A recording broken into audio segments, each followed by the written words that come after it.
bisimila ci ëttu yëglekaay yéenekaay def baax fii point com seen mbokk seen xarit Cheikh Beye moo ñëw di fësal di ci ëttu yëglekaay yéenekaay tey nag le jeudi 5 octobre ci atum 2023 bi nga xam ne moom la ñu nekk bokk na ci li nga xam ne moom moo ci gën a fës di coow li nga xam ne daal moom moo fi nekkoon di fi lëmbe ba tey daal daraa ci jógalu ndax li waraloon coow loolu mooy fas yi nga xam ne ñoo dawal grand prix chef de l'état booba daal ba tey seen i koppar jotaguñ ca benn yoon li waral loolu nag ak li tax mu tagga témbe daal loolu daal moom moo jaaxal ñëpp en tout cas le président du CNG bu course hippique bu Sénégal daal moom xawoon naa génn ci réew mi dem ci bitim réew en tout cas moom dellu si na te gis nañ ne moom at muñ ko daan dawala rek bala ñu daan àgg fii daal dana fay fas yi te li tax nag fayaguñ fas yi ren daal moom moo jaaxal ñëpp daal en tout cas li wér te wér boobaak léegi daal dégguñ benn yoon boo xam ne CNG bu course hippique bu Sénégal ñoom toog nañ waxtaan ñu réunion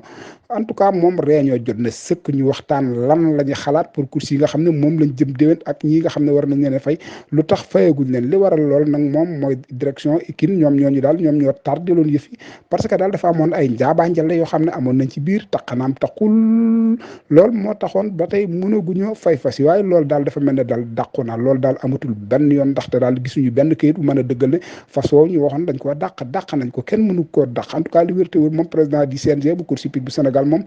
ga xawoon na fee génn ci réew mi waaye daal dellu siwaat na ci réew mi te gis nañ ne ba mu yoree CNG beeg léegi amul benn yoon boo xam ne dawal nañ ko ñu toog lu toll nii te fayuñu fas yi li waral fayuñu fas yi nag dëxin yi mi ni goo xam ne moo jaaxal entraîneurs yi ak sooke yi ñoom daal ñu soxla seen i koppar ba àgg ci lool bëgg koo jot bëgg ku leen ci dimbali te daal bëgg nañ ko yuuxu te xamuñu fan lañ ko mën a yuuxu pour mën a jot seen i koppar ngal la woowaay CNG bu course hippique bu Sénégal war nañoo dajoo def autour du table réunion waxtaan jël koppar yooyu nga xam ne ñi ko moom moo di entraîneur yi ak sooke yi ñu dimbali leen jox leen ko parce que bu dul loolu daal dana metti ci ñoom lool en tout cas li wér te wut moom joxoon nañ leen ay engagement pour année bi waaye xaalis booba daal jeex na tàkk tey te bëgg nañ loo xam ne bëgg nañ koo yor muy argent de poche ñu mën cee soutenir seenu njaboot ñoom daal nee nañ soxlu benn dimbal lu dul daal ñu jox leen seen xaalis boobu nga xam ne moom lañ dawaloon grand prix chef de l'état bu ko defee ñu mën cee am dara mën cee satisfaire seen i besoin am na ñoo xam ne ay bor di leen caa topp ndax yaakaaroon nañ ne balaa nëg ni ñu jot ko moo taxoon ñoom engagement mën a jël xaalis jàmbur leb ko pour mën koo jëfandikoo pour buñ agsee fii wala bala ñu agsi fii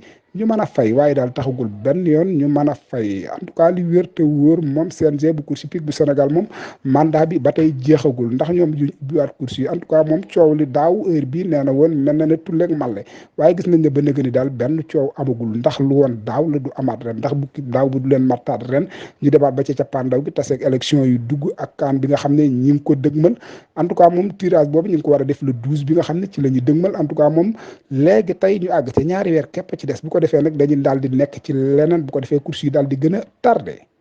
fii lañ yemandi bye bye bonne continuation à vous Dakar